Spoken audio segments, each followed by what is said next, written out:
บรรยากาศตอนเช้าด่านท้องถิ่นห้วยสายแวงบ่อแก้ว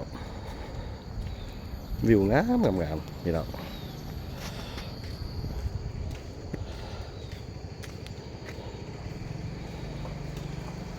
น้ำคลองไส้ดีขนาดฝั่งนั้นจะเป็นประเทศไทยเนาะ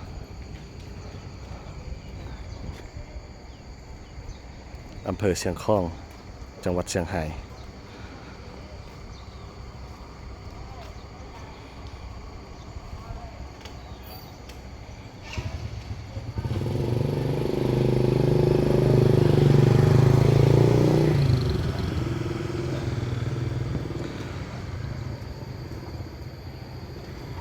ด่านท้องถิ่นเมืองห้วยสาย